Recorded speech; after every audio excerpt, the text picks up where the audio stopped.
La tiers-mondisation de la France est un phénomène d'une tristesse infinie. Franchement, quand on pense à la grandeur, à la beauté de ce pays, bordel, et tout ce qui était possible de réaliser si on avait pris une autre voie que celle du gauchisme, bon, ça rend dingue. Ceci étant dit, la tiers-mondisation, elle est tellement folle qu'on doit en parler. C'est-à-dire que là, il y a un moment où il faut que ça s'arrête, et pour ça, il faut que les gens prennent conscience de ce qui est en train de se dérouler dans notre pays.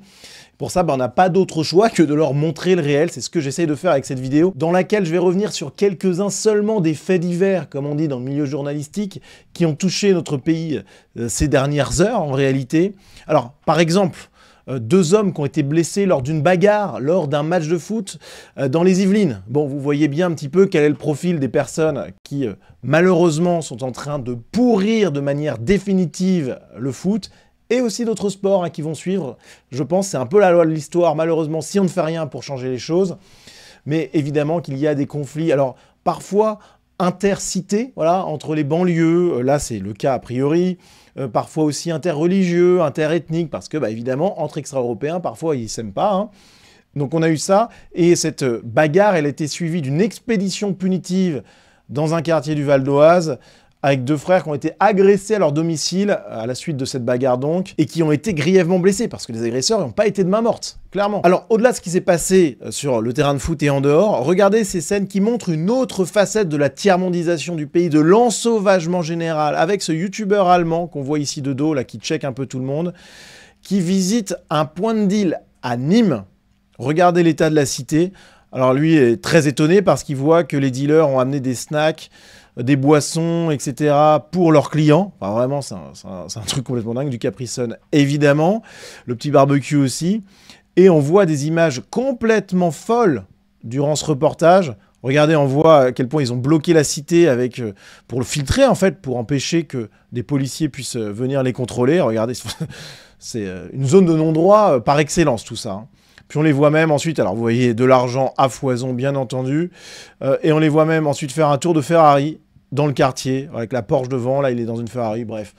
La belle vie, et ça c'est vraiment quelque chose qui est complètement inconnu de la plupart des Français, c'est pour ça que finalement ces vidéos-là sont hyper précieuses, parce qu'on voit à quel point on a sur notre territoire des gens qui n'ont rien à y faire et qui sont en train de nous précipiter vers la ruine. Autre fait d'actualité très inquiétant que je voulais voir avec vous, eh bien ce qui s'est passé à Avignon, ça a été rapporté dans un premier temps par La Provence, un prêtre qui a été menacé après une messe avec un groupe de jeunes dont beaucoup se disaient musulmans, qui a voulu rentrer dans l'église en prétextant qu'il voulait juste la visiter. Bon, sauf qu'en réalité, ça s'est pas passé comme ça. Un d'entre eux a commencé à courir partout, témoigne une paroissienne. D'autres se sont regroupés autour du curé. Ils criaient des insultes. On a eu toutes les peines du monde à les faire sortir. Le curé ensuite prend la parole. Ils ne m'ont pas insulté moi personnellement, c'était de la provocation et des propos injurieux, comme Jésus on t'encule.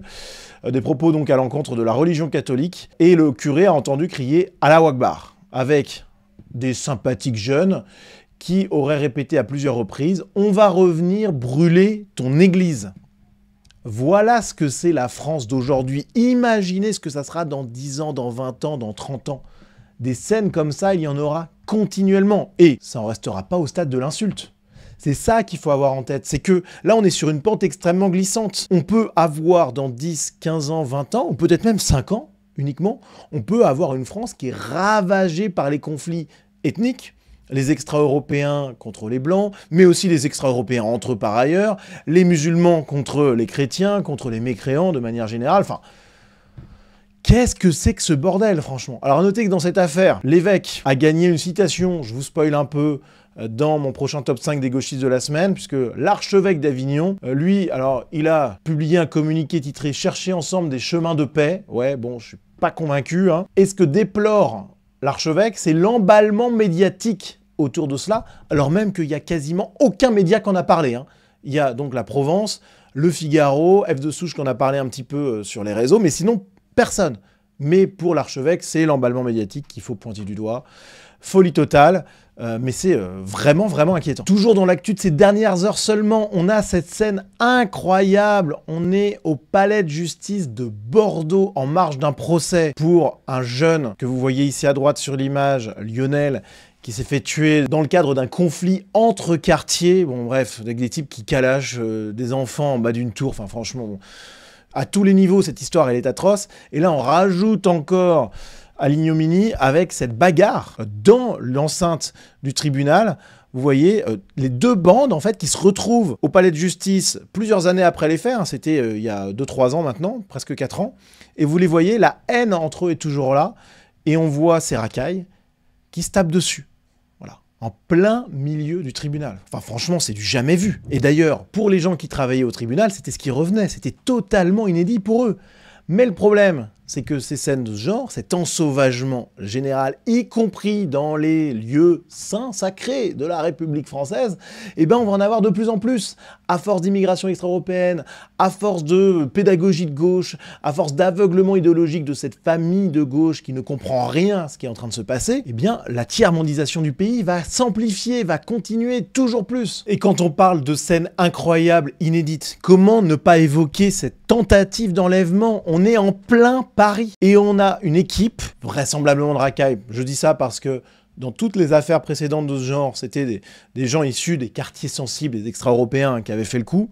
Une équipe de racailles qui essaye d'enlever des victimes qui sont proches d'une entreprise de crypto-monnaie. A priori, on n'a pas les détails exacts encore à l'heure où je tourne cette vidéo, mais ce serait des membres de la famille d'un patron d'une grosse boîte de la crypto-monnaie qui ont failli être enlevés pour être séquestrés, pour qu'ensuite il y ait une rançon. A priori, c'est ça l'idée.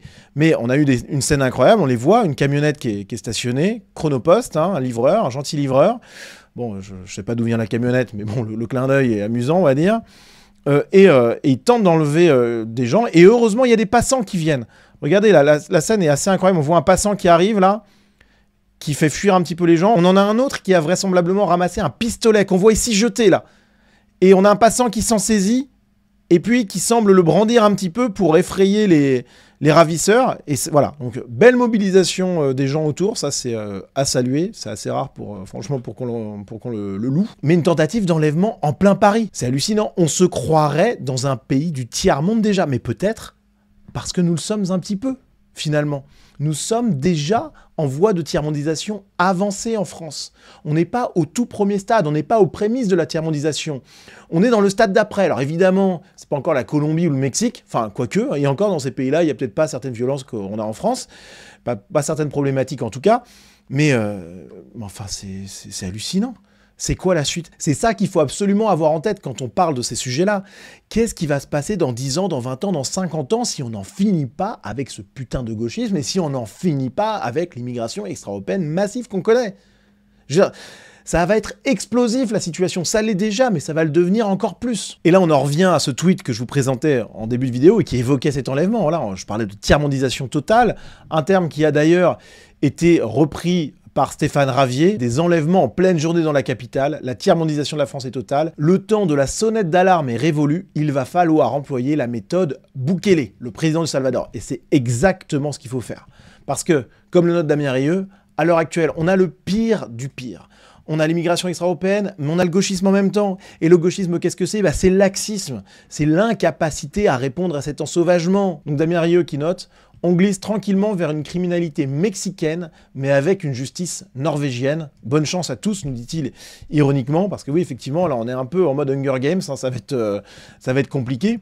Mais la responsabilité de la gauche là-dedans est phénoménale. Déjà parce que c'est la gauche qui, idéologiquement, est responsable de l'immigration massive. Il n'y a pas de doute là-dessus, même s'il y a d'autres facteurs, évidemment, qui rentrent en ligne de compte, bien entendu, mais bon, la gauche, c'est quand même le gros facteur. Et derrière, parce que la gauche, elle jette des barils entiers de pétrole sur le feu du ressentiment extra-européen. Regardez un exemple parmi d'autres de ce que la gauche fait à ce pays. Ça participe aussi de la tiers-mondisation parce que ça amplifie les choses et ça amplifie aussi un élément qui est très inquiétant, c'est la haine des Blancs, le racisme anti-blanc des autochtones. Ce que nous sommes, nous, Français et Européens autochtones, on est confrontés en plus à une tiers-mondisation où il y a beaucoup d'effets négatifs qui sont dirigés vers nous, en tant que blanc. Et la gauche, là, elle joue un rôle. Oh là là. Regardez cet exemple parmi des milliers, mais qui est dans l'actu, donc j'en parle. Racisme anti-blanc à l'université de Grenoble, nous dit le syndicat Uni. Des plaques en verre ont été installées, donc des installations artistiques. Je vous lis les gravures qui ont été réalisées avec l'accord de l'université dans le cadre d'une performance artistique. Bon, bref. Voilà donc les textes en question. Le monde a mal, normal, il est dirigé par des blancs et des mâles. C'est le travail d'Arabes qui a construit Versailles. Non, voilà. Déjà que le fer de l'Algérie et compagnie, c'est du pipeau total, mais alors Versailles construit par des Arabes, n'importe quoi. La terre est monochrome, comme un arc-en-ciel. Le racisme est juste blanc. Les actes racistes ne peuvent être le fait que des blancs. Voilà ce que dit cette gravure. Aux échecs, comme dans la vie, les blancs ont un coup d'avance. Ce genre de production, alors là, c'est culturel, artistique, enfin avec beaucoup de guillemets, hein, évidemment, mais ça peut aussi avoir une forme intellectuelle, politique aussi, avec la France insoumise. Ce genre de production de gauche, ça légitime totalement le ressentiment des extra-européens à l'encontre des autochtones, enfin ça légitime faussement aussi, bien entendu, parce que ça n'a aucun sens tout ça, mais il y a une légitimation de ce ressentiment, et donc on jette des litres d'huile sur le feu, et en plus de ça, les gauchistes militent pour importer des centaines de milliers de nouveaux extra-européens tous les ans. Au stade où on en est, ensauvagement, tiers-mondisation, etc., il faut que les Français comprennent enfin de manière définitive que la gauche est une plaie pour notre pays, que c'est une gangrène totale. Franchement, là on est à mi-chemin entre la maladie mentale et le comportement criminel. Ce que les gauchistes font à la France est criminel. Que ça soit conscient ou non, ils nous précipitent vers une société qui est abominable. Ça n'enlève pas pour autant la responsabilité des extra-européens, etc. Parce que l'ensauvagement, bon bah ça vient pas que de la gauche, hein. C'est finalement une loi de la démographie. Et là-dessus aussi, il faut que les Français ouvrent les yeux. Bref, cette vidéo, elle est faite pour ça, n'hésitez pas à la diffuser au maximum. Et si vous l'avez apprécié, si vous appréciez de manière générale mon contenu, si vous en voulez toujours plus, n'hésitez pas à rejoindre la communauté Sunrise à partir de 5 € par mois. Vous avez le lien Tipeee en description de cette vidéo. Vous avez accès à des vidéos exclusives et à un groupe Telegram dédié. Merci d'avance à tous ceux qui soutiennent mon travail, surtout qu'en ce moment, c'est plus que jamais précieux. Merci les amis, et à très vite.